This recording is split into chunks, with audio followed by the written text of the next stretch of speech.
अस्सलाम वालेकुम। आज मैं सॉल्व कर रहा हूँ multiple choice questions chapter 4 class 9 physics Punjab text book new book है। ठीक है, तो स्टार्ट करते हैं। Question number 1, a particle is simultaneously acted upon by two forces. एक ही वक्त में दो फोर्सेस उस पर एक्ट कर रही हैं, 4 and 3 Newton's. Okay, the net force on the particle, total force उसके ऊपर क्या होगा, उस पार्टिकल के ऊपर टोटल फोर्स क्या होगा। तो देखें, अगर दोनों एक डायरेक्शन में सो 3 + 4 7 होगा, और अगर उल्टे डायरेक्शन में सो 4 - 3 = 1। सही है, so 1 to 7, between 1 to 7 B is possible, क्योंकि फोर्स वेक्टर है ना, तो डायरेक्शन मैटर करता है। टू टू को देखते हैं। टू क्या कह रहा है? टू कह रहा है a force is making an angle of 60 degree with X axis, it's Y component. F का जो वाई कंपोनेंट होता है वो होता है एफ साइन थीटा। ठीक है, ये आपको याद रखना चाहिए। थीटा 60 है तो F sine 60, Y component is equal to F sine 60 degree. अच्छा, सो नेक्स्ट है आपके पास नंबर 3। 3 कह रहा है कि मूवमेंट ऑफ फोर्स, इसका अगला नाम है टॉर्क। ठीक है, मूवमेंट ऑफ फोर्स का अगला नाम क्या है? टॉर्क। मूवमेंट आर्म टॉर्क के अंदर होता है, वो जो लेंथ होती है। Couple equal and opposite force होती है, कपल आर्म उनका जो डिस्टेंस है। बहरहाल टॉर्क हमारा क्या है? जवाब है। इसके बाद है नंबर 4। 3 का हो गया। 4 कह रहा है if these are two forces acting on a body and torque is the torque produced in it, the body will be completely in equilibrium। complete equilibrium कब होगा? ये सिंपल सी बात है। तो all the forces, sum of all the forces must be zero, sum of all the torques must be zero। ये आपके पास condition होनी चाहिए। ठीक है, so A could be the best option।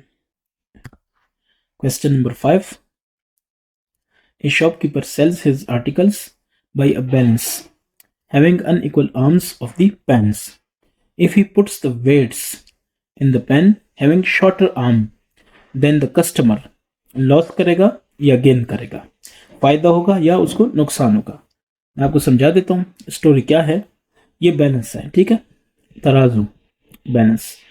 ये होते हैं पेन्स, यहां से सेंटर से लेके यहां तक इसको कहते हैं आर्म। ठीक है, तो ये भी वही हुआ। और उसके पास 1 kg 2 kg 5 kg वगैरह के क्या होते हैं, वो मासेस होते हैं जिनको वेट्स कहते हैं। ठीक है, ठीक है, वो जो वटे या जो लोहे के वो होते हैं ना, उसको कहते हैं क्या? वेट्स कहते हैं। अच्छा, स्टोरी ये है कि ये शॉर्ट समझ लें कि ये आर्म शॉर्ट है, ठीक है, अनइक्वल आर्म्स, और इसको कहें कि ये लॉन्ग है। ठीक है, अब वो कह रहा है कि अगर शॉर्ट वाले में वो वेट्स रखता है, फॉर एग्जाम्पल 1 kg, ठीक है, उसने रखा, और ये लॉन्ग वाला जो है इसमें आर्टिकल रखा। आर्टिकल आप समझ लें पोटैटोज है, पोटैटोज हैं। तो कहते हैं कि कस्टमर को फायदा होगा कि नुकसान। अब दुकानदार की देख लें, ये आर्म ज्यादा है। टॉर्क का क्या होता है? F क्रॉस R या R क्रॉस F। ठीक है, तो R ज्यादा होगा, टॉर्क ज्यादा होगा। ज्यादा होगा इसका मतलब है कि इसमें थोड़ी सी चीज रख दो तो ये फौरन नीचे आ जाएगा और ये आपस में बैलेंस हो जाएंगे।